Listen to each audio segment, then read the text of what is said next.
In 1976, while the W123 was still riding high as one of the best-selling cars Mercedes-Benz had ever built, a small team inside the company's research division began quietly sketching its replacement.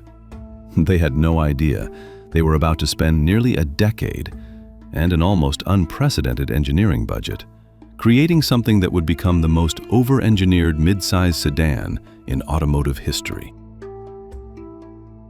A car so durable that decades later, taxi fleets across Africa and Eastern Europe would still be running them past 500,000 miles.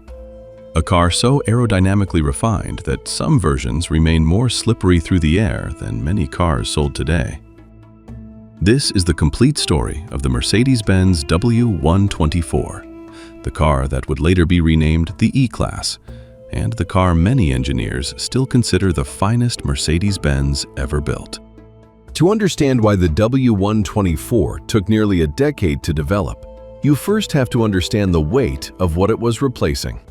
The W123, produced from 1976, had become a phenomenon. It was the taxi of choice across Western Europe. It was the executive sedan of choice across the Middle East.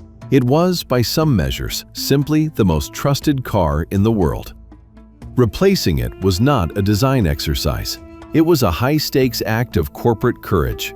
Mercedes-Benz's engineering leadership, beginning under technical director Hans Scherenberg and continued under his successor Werner Breitschwert, set an extraordinary goal for the new car's research phase. It would not simply replace the W123. It would redefine what a mid-size executive sedan could be, structurally, aerodynamically, and ergonomically. Development officially began in the autumn of 1976. The program was formally greenlit in July 1977. What followed would become one of the longest and most methodical development processes in automotive history. In April 1978, a defining decision was made. The new mid-size car would share its engineering and design philosophy with another car still under development, the smaller W201, which would eventually become the 190 class. This was new territory for Mercedes-Benz. Rather than treating each model line as an isolated project, the company began thinking in terms of a unified design language that would span its entire range, a philosophy that design director Bruno Sacco would later describe as horizontal homogeneity. Every Mercedes-Benz, regardless of size or price, should look unmistakably related to every other Mercedes-Benz. The actual styling work was led by two designers working under Sacco's direction, Joseph Galitzendorfer and a young designer named Peter Pfeiffer, who would go on to become Mercedes-Benz's chief of design decades later. Their approach to the W124 was, in their own words, pragmatic and functional. Nothing was added for decoration. Every line served a purpose. By April 1979, a complete package plan had been finalized, establishing the guidelines for the entire program. Over the following 2 years, designers produced and refined a series of full-scale clay models, 10 of them, sculpted at 1/5 scale in the earliest stages, before progressing to 7 full-size clay proposals by 1981. The most distinctive design decision concerned the rear of the car. Engineers wanted a trunk lid that tapered inward and downward from the taillights, placing the lip just inches above the rear bumper, making loading dramatically easier. It seems like a small detail today. In 1984, it was groundbreaking. That tapering trunk shape, combined with rounded edges where the boot met the rear fenders, became one of the single biggest contributors to the car's aerodynamic performance, and nearly every mid-size sedan built since has copied it. During the winter of 1980 to 1981, the final exterior design was completed and chosen as the leading proposal. It was approved by the Daimler-Benz Board of Management in early 1981. The wind tunnel obsession aerodynamics became something close to a religion for the W124 team. The outgoing W123 had a drag coefficient of 0.44, respectable for its era, but unremarkable. The target for the W124 was radical, a coefficient as low as 0.28, depending on configuration. To get there, the team eliminated traditional roof drip rails. They integrated the bumpers fully into the bodywork rather than bolting them on as separate elements. They smoothed the A-pillars. They covered the entire underbody in molded plastic panels to manage airflow beneath the car, something almost no mid-size sedan had attempted before. They even redesigned the windshield wiper. Engineers developed a single wiper blade with an eccentric pivot mechanism at its base, allowing it to extend its reach and cover an extraordinary 86% of the windshield, a record that stood for years. When the final figures came in, certain four-cylinder European spec configurations achieved a drag coefficient as low as 0.28, making the W124 at launch the most aerodynamic series production sedan in the world. By mid-1982, the first prototypes reflecting the final production design were assembled and sent into testing. The design phase, after 6 years of work, was complete. If the design team was obsessed with aerodynamics, the engineering team was obsessed with something else entirely, making the W124 indestructible. The Multilink rear suspension. The single most significant engineering innovation on the W124 was hidden almost entirely from view, a completely new Multilink rear suspension system. Unlike the simpler semi-trailing arm setups used by competitors, this geometry used 5 separate links per wheel, each controlling a different aspect of wheel movement independently. The result was a car that could deliver ride comfort and handling precision simultaneously, qualities that had traditionally been a trade-off in automotive engineering. This multi-link design proved so effective that variations of it remain in use across the global auto industry to this day. Body structure and crash safety. The W124's body shell was engineered from a combination of conventional and high-strength steel, producing a structure that was both lighter and significantly stronger than the W123 it replaced, despite the car growing in dimensions. Beginning in 1982, Mercedes-Benz subjected the W124 to an extensive series of crash tests, methodical, repeated, and brutal by the standards of the era.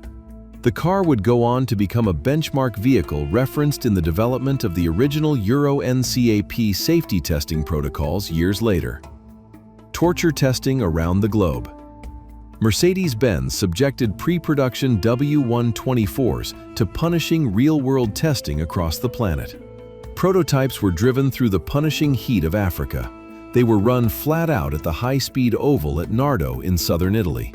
They were taken to the Sole Nieve mountain roads of Spain, over 11,000 feet above sea level. They endured the bitter cold of Arjeplog in Scandinavia and the high-altitude passes of the Alps. Around 60 test vehicles were deployed across these extreme climate zones, accumulating enormous mileage in conditions designed to expose any weakness before a single customer ever touched a steering wheel. New engines from the ground up. Mercedes-Benz developed an entirely new engine family for the W124, rather than simply carrying over W123 power plants. At launch, this included 4-cylinder petrol units in the 200 and 230e, alongside a new generation of inline-6 engines, the M103, found in the 260e and 300e. Diesel buyers had the 200d, 250d, and 300d, all running updated 5-cylinder diesel architecture. The result was a range that, even in its most modest 4-cylinder carbureted form, could reach 116 miles per hour, almost entirely on the strength of its aerodynamic efficiency rather than raw power.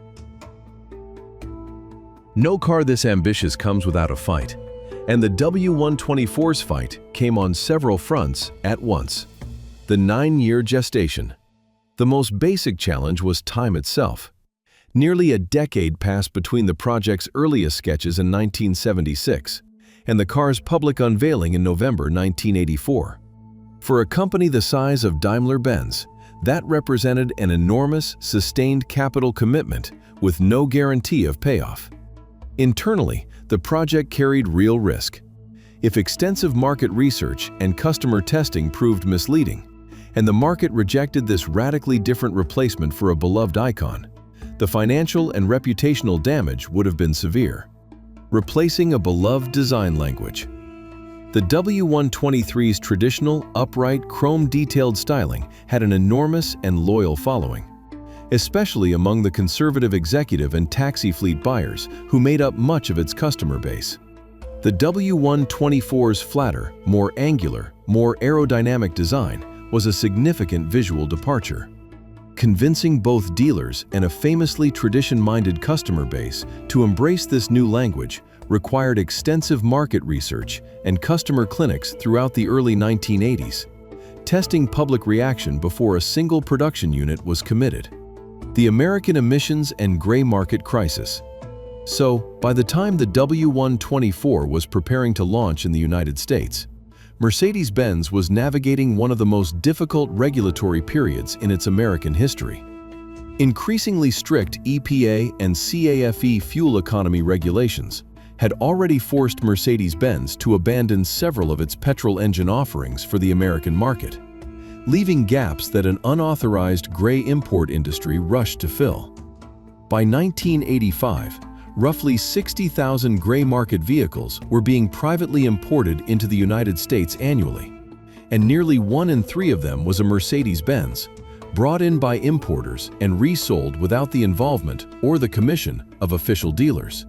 This undermined the official U.S. sales network and complicated Mercedes-Benz's American pricing and distribution strategy, precisely as the W124 was launching.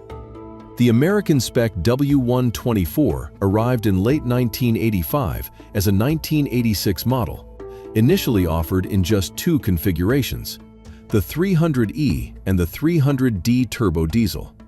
It would take through the rest of the decade to fully build out the American lineup as regulations and market conditions evolved. Emissions engineering under pressure.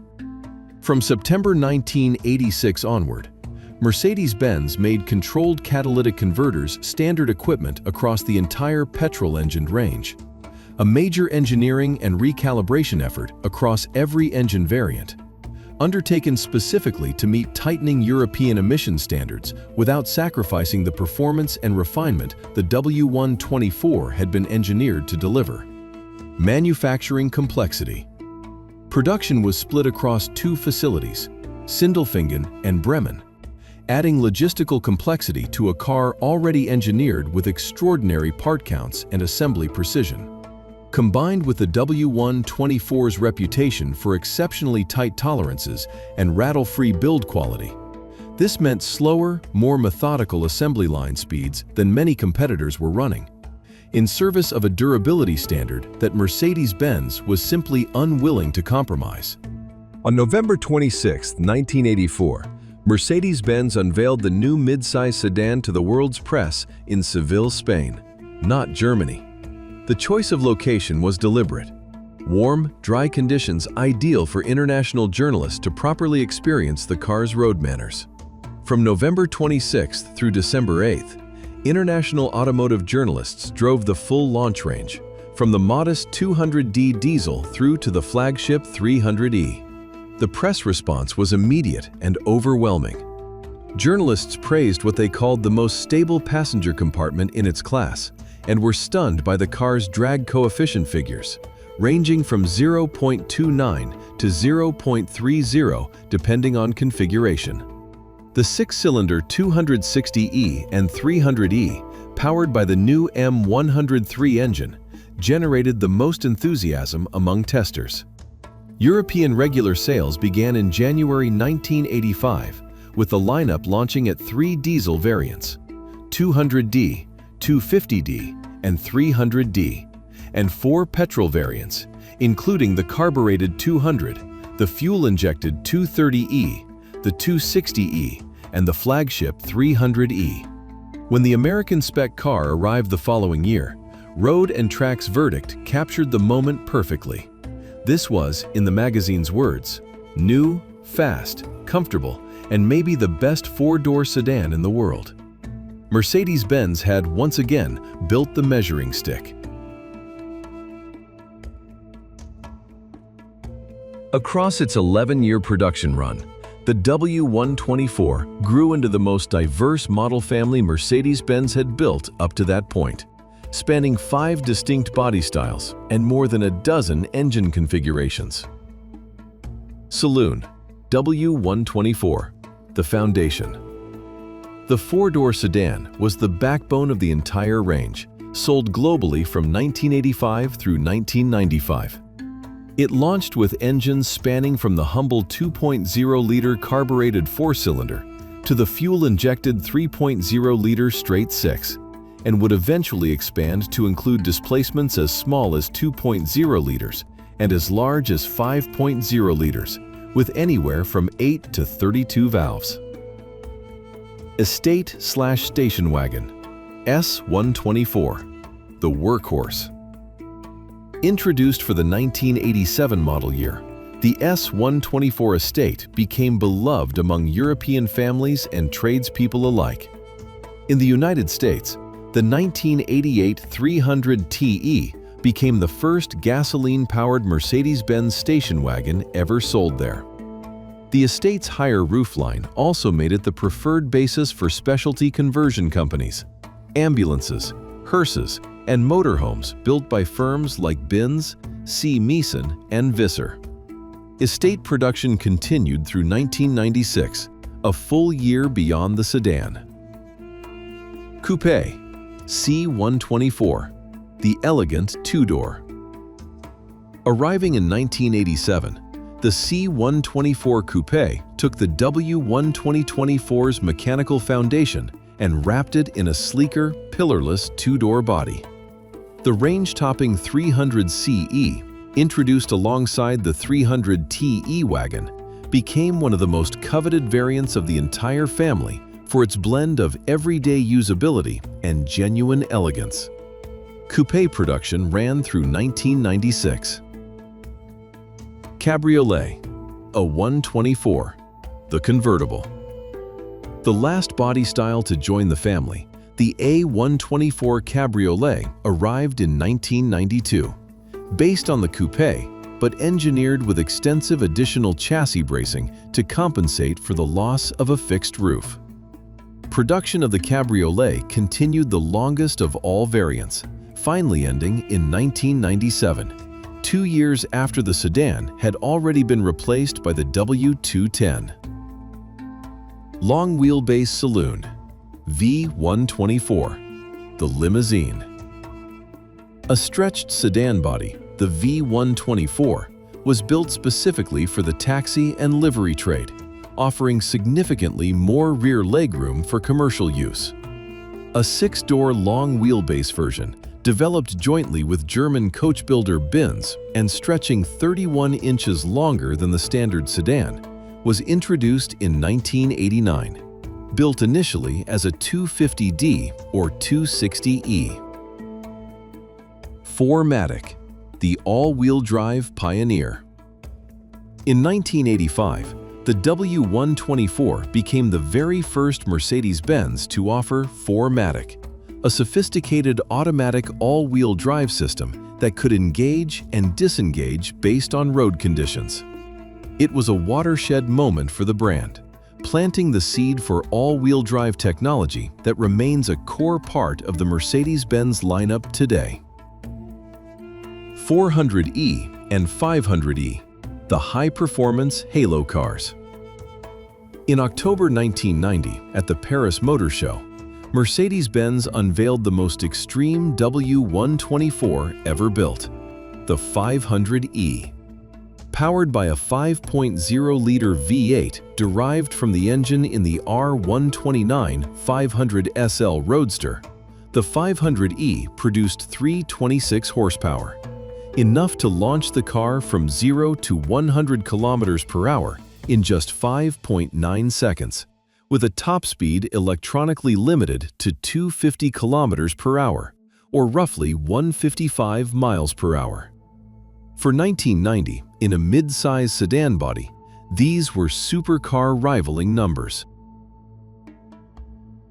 What made the 500e truly extraordinary was how it was built.